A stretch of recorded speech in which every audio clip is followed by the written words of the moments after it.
from the entire spectrum of our nation's life as we reflect on the future of our medical training, while we host this first biannual conference on harmonization of curriculum for training of our health professionals.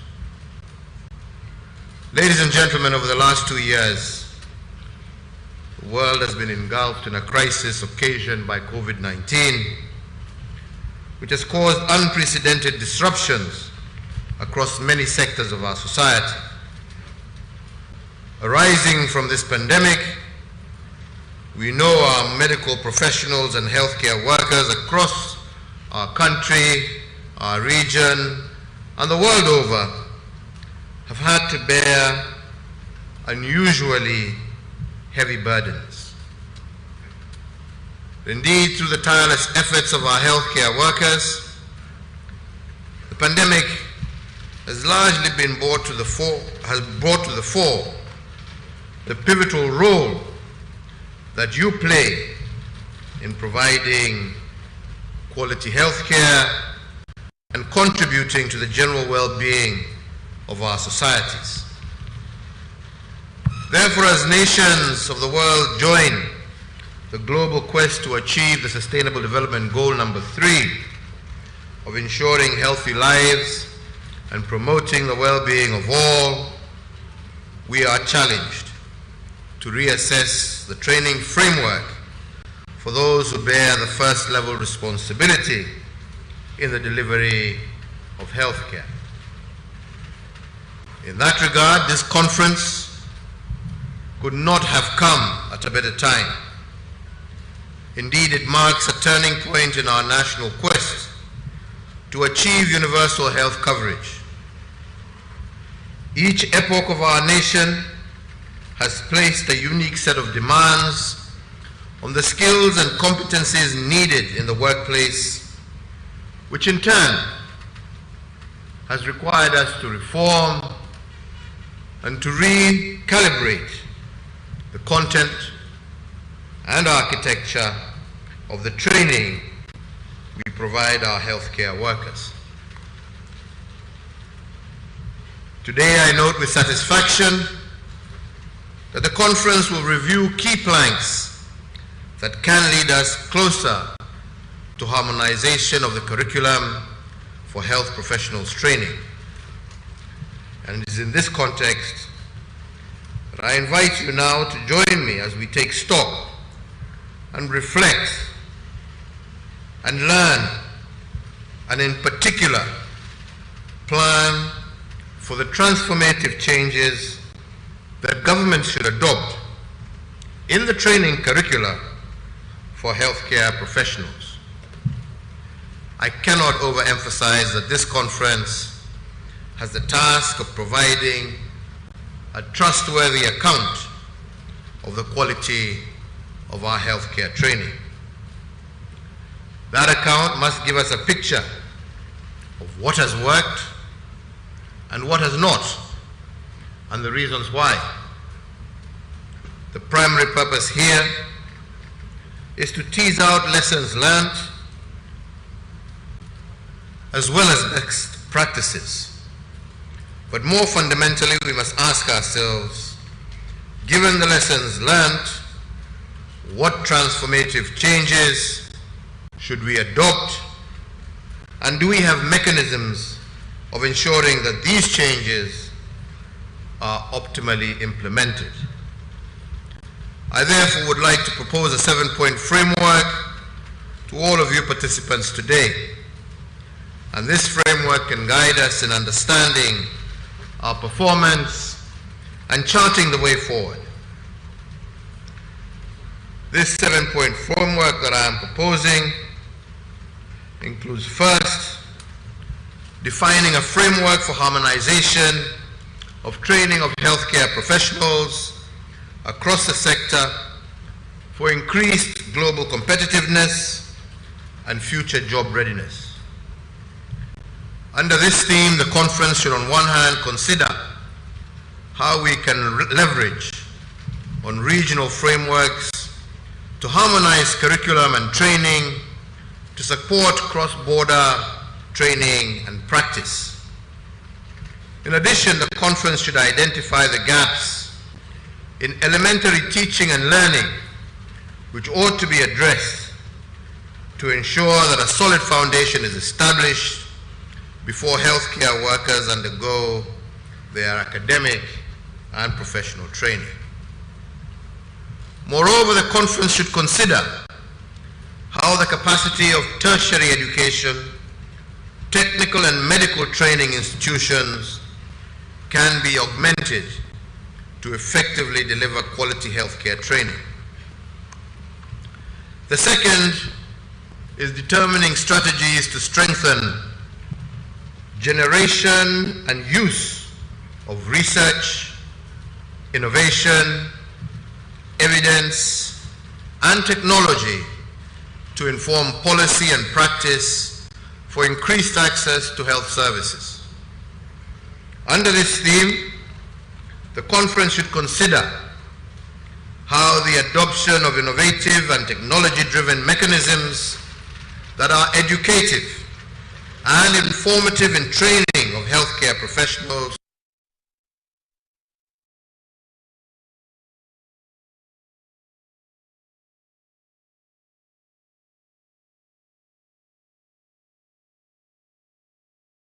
workforce optimization through planning and forecasting.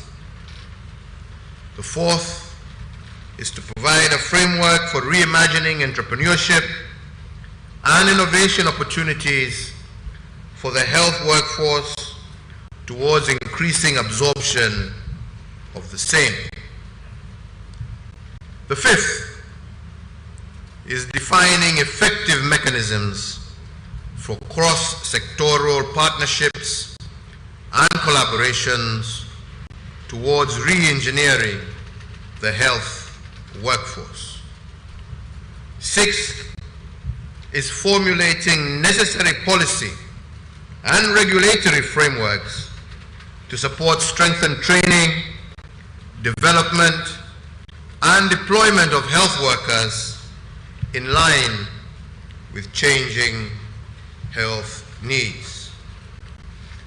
The seventh, enhancing governance in cadre recognition, schemes of service, and scope of practice for improved health workforce management and retention. So, ladies and gentlemen, as I conclude, I would like to state that I am persuaded that the consideration by this conference of this seven-point framework would enable us to deliver a trustworthy account of where we are on the overall quality of training for our health professionals. But more importantly, the questions will tease out lessons that will guide our future planning and herald a much-needed harmonization of training for all our healthcare professionals. So, ladies and gentlemen, let me say that we are all keenly looking forward to the outcomes of this conference, which I trust and believe will be useful to us as policymakers to be able to ensure that we are able to deliver, as our friend here has said, the kind of health care to our people that we ourselves would also seek to enjoy. And I do believe that here in Kenya we are making those strides. We may not yet fully be there, but we are definitely moving in the right direction. Talking to Olive Mugenda over at Kenyatta University,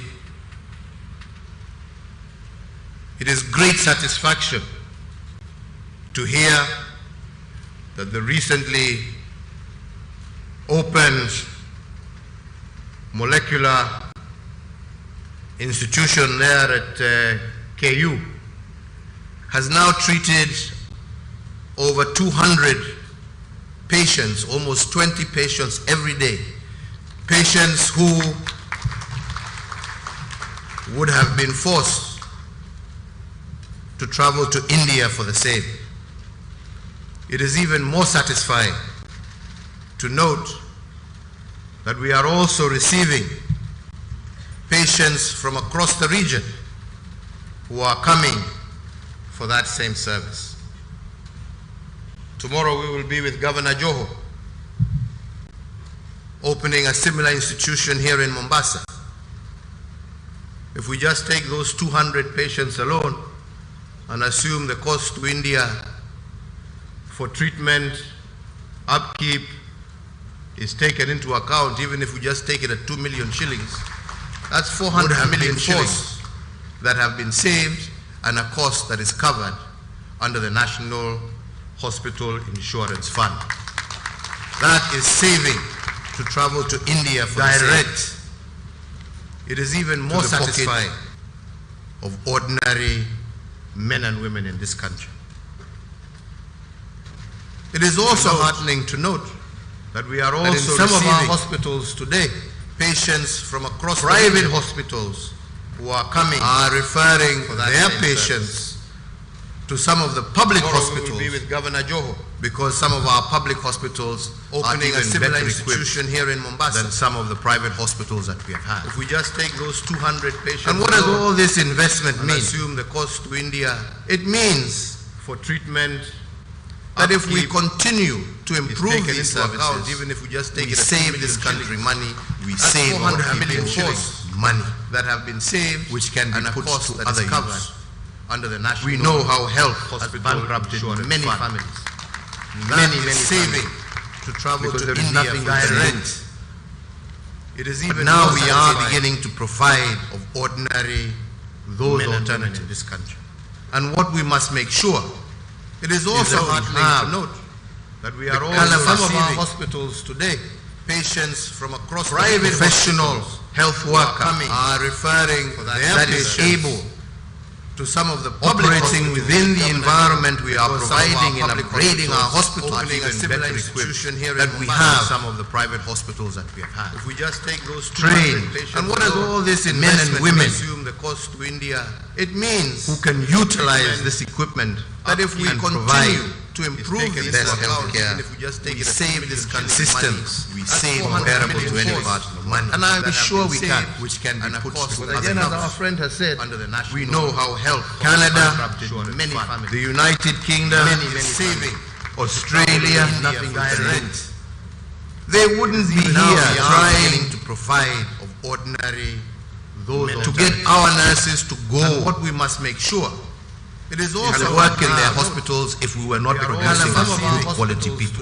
We are producing private professional health. What we need is to ensure that the skills they have are equivalating within the environment we are providing the kind of technology, as Waziri has been saying, here we have some of the private that is available out there. And they in turn will be able to provide our men and women at the same levels to India. It means who can utilize service equipment as they are capable of providing to improve the best healthcare. Kwa hivyo, wenzangu, systems we save terrible money, and I'm sure we can, which can be put to again, as our friend has said, we know how Canada, the United Kingdom, saving Australia, tunaelewana wenzangu, let us remain focused. To get our let us remain focused. What we must make sure.